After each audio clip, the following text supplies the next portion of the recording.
Thank you, हमारे साथ आप जुड़े। और ग्लोबल फ्रंट पे अभी जो चल रहा है वो आपसे नहीं समझेंगे तो वो पूरी तरह से नहीं समझ पाएंगे। तो एक व्यू सबसे पहले डिसीजन के ऊपर 50 बेसिस पॉइंट जो यहाँ से हमने फेड के द्वारा एक निर्णय देखा। जेरोम पावेल की कमेंट्री भी ज़्यादा इम्पोर्टेंट थी क्योंकि उन्होंने जो क्लियरली बताया है कि रिसेशन का कोई डर नहीं है, उसके वजह से डिसीजन नहीं लिया है, बट जो मार्केट में एक स्टेबिलिटी के लिए लिया गया है। ओवरऑल कैसे आप देख रहे हैं इसको? देखिए, ये इसको अंग्रेजी में हम लोग कहते हैं फ्रंट लोडिंग करना।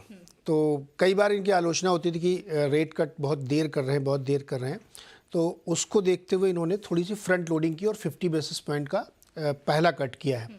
तो एक्सपेक्टेशन मार्केट की ये थी कि इस पूरे साल में, इस कैलेंडर ईयर में 1% रेट कट होना चाहिए। तो चाहे 4 बार कट करते हैं आप 25 बेसिस पॉइंट, या आपने 3 बार में कर लिया, तो एक बार में उन्होंने 50 बेसिस किया है। और यहाँ से आगे 2-3 महीनों में 2 कट और 25-25 के मिलेंगे, तो 1% की कटौती भी होगी। तो लॉजिक उन्होंने वही दिया कि इस कट को ये ना माना जाए कि इकॉनमी में कोई रिसेशन का खतरा है या कोई हार्ड लैंडिंग के इश्यूज़ आ रहे हैं। इकॉनमी का नंबर बहुत स्ट्रांग है, जॉब मार्केट भी ठीक चल रही है, केवल उसको स्टेबिलिटी देने के लिए हमने ये कदम उठाया है। तो थोड़ा सा फ्रंट लोडिंग की है। अब यहाँ से आगे दिसंबर तक 2 कट और होंगे, उसके बाद कैलेंडर ईयर 2025 में 4 कट होंगे 25-25 बेसिस के, तो 2% हो जाएगा। फिर 2026 में भी आधा % होगा, तो कुल मिला के 2.5% कट होगा। तो वो 3.25 से 3.5 की रेंज बनेगी और वो लंबे समय तक चलेगी। ये इनका इरादा, जो पिवट और डॉट पॉइंट को जो हम लोग देखते हैं तो वो ये समझ में आता है।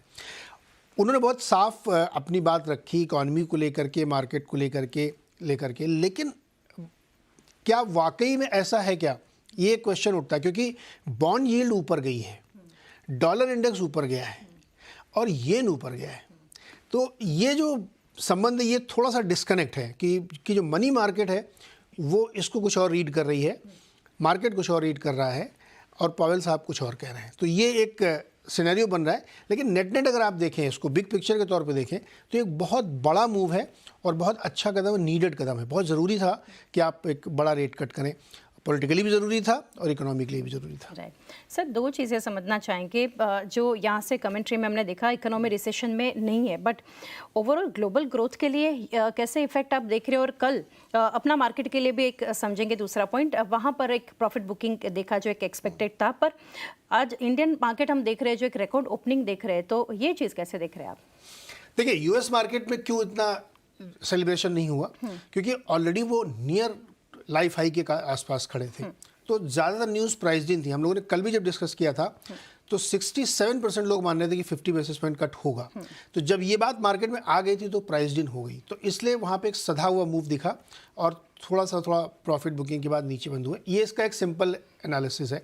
कुछ लोग ये भी कह सकते हैं कि नहीं, इकॉनमी में हो सकता है कि आगे जाते हुए अर्निंग सीजन्स देखना पड़े या कुछ हो, तो अभी और प्रॉफिट बुकिंग हो सकती है। ग्लोबल ग्रोथ के लिए ये कदम बहुत ही अच्छा है, क्योंकि यूएस को आप कुछ भी कहें, दुनिया की सबसे बड़ी इकॉनमी, दुनिया का सबसे बड़ा मार्केट और सबसे ज़्यादा ड्राइव वहाँ से होता है। तो वहाँ रेट कट होना एक बहुत सिग्निफिकेंट चीज़ है वहाँ की इकॉनमी के लिए भी। तो मुझे लगता है कि ग्लोबल ग्रोथ के लिए तो ये बहुत अच्छा कदम है। जी, तो ओवरऑल एक पॉजिटिव एक कदम हम देख रहे हैं। Neeraj sir, thank you.